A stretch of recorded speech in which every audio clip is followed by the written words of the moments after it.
breakthrough, Ollie. No, thanks for having me on and shining a light on these issues. Of course, of course. So, first off, can you just give us a rundown of what exactly happened in La Paz last night? Well, last night, like almost every night for the past couple of weeks, there was large protests against the election results, as pro-coup right-wing protests from people who refuse to accept that the country, in its majority, the majority of Bolivia, voted for the movement towards socialism, Evo Morales' party, who won just a few weeks ago with 55%. There's been these protests almost every night, calling for the elections to be annulled. And last night, the protest, shortly after one of these protests in the center of La Paz, there was a small explosion outside the mass headquarters in the neighborhood of Sopocachi. And inside was Luis Arce, and he was having some meetings with some high-ranking sort of mass leaders, social movement leaders at the time. So it's very worrying.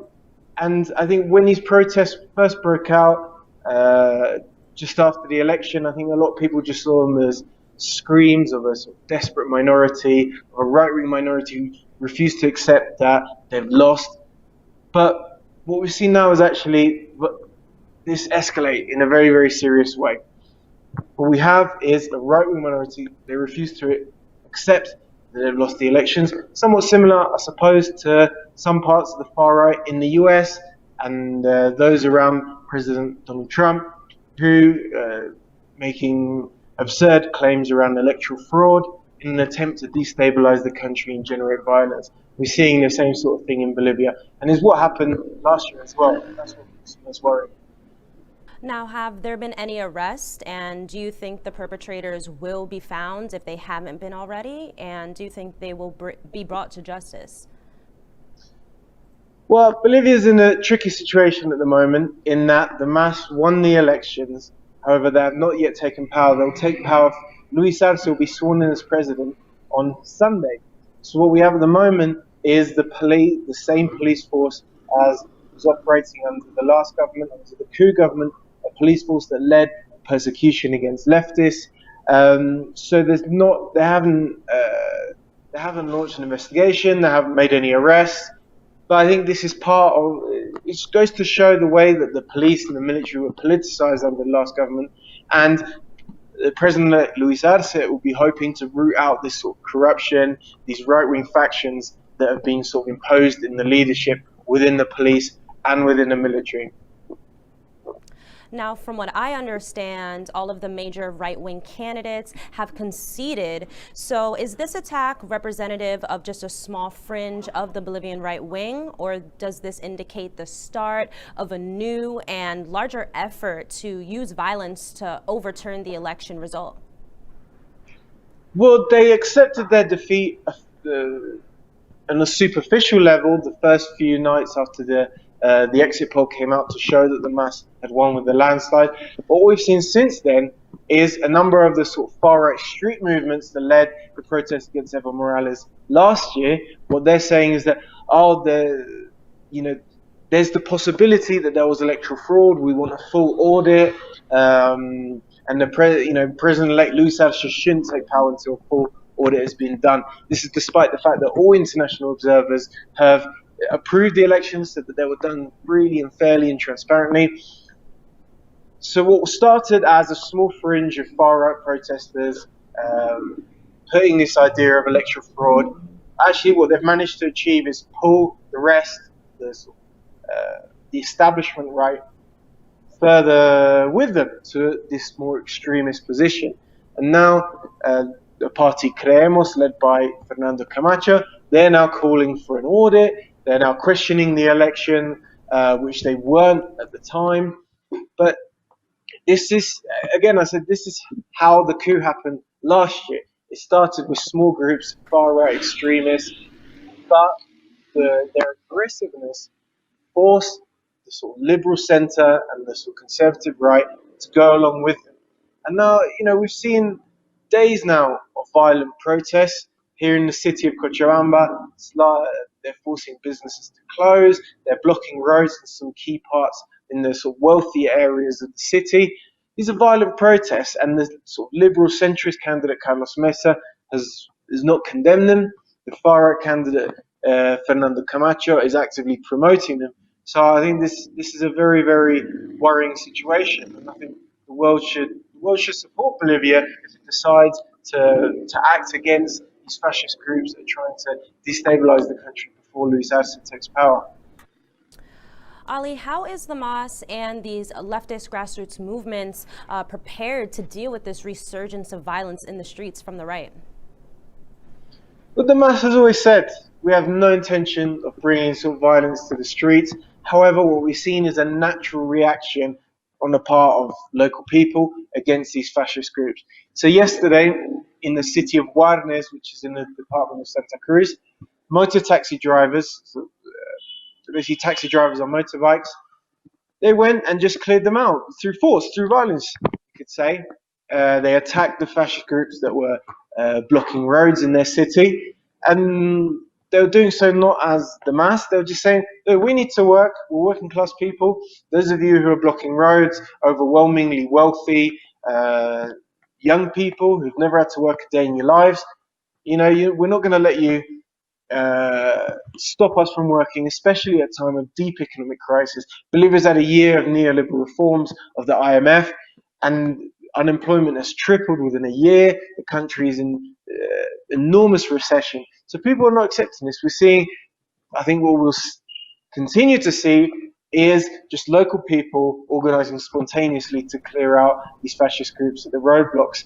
But I think what will be key is after Sunday. After Sunday, the MAS is officially in power. So we'll see what happens there. We'll see if they're able to use the police and military to clear out these groups. Because it's becoming very serious, not just because of the violence, but also because of the fact that if you're blocking key roads in 2 or 3 big cities, that causes enormous economic damage. And I think something I'm incredibly worried about, is that these protests are not, to overthrow the government. They know they can't do that. What it is a sort of Venezuelan-style strategy to launch an economic war against the elected government. Now, speaking of the economy, which, of course, Luis Arce is former Minister of Finance under Evo Morales, here in the shining beacon of democracy that is the United States, there's always such a big focus on what a newly elected president will do within the first 100 days of being in office. So has there been any talk or confirmation from the MAS party on what their priorities will be once Arce is inaugurated on Sunday? Of course, in general terms, recovering from the economic crisis caused by neoliberal reform is the most important issue. But we've seen some more concrete policies come out. First, perhaps most importantly for most people here, is justice for the massacres that were carried out just after the coup. So now we see the Interior Minister, the Defense Minister, and the President, Janina Áñez herself, having criminal charges brought against them. The head of the chief of Bolivia's police, who led the persecution against leftists, he's been cleared out. He has criminal charges against him now. So I think that's one of the first things that will take place. Unfortunately, of course, the MAS doesn't take to power till Sunday, so there are concerns that those people will try and leave the country. I've heard a rumor today from those who have connection to military sources who say that the Minister of Interior, Arturo Murillo, who ordered 2 massacres in November last year, that he is on his way out of the country, that he'll be going to Brazil to avoid justice for the executions that he ordered last year, just after the coup took place.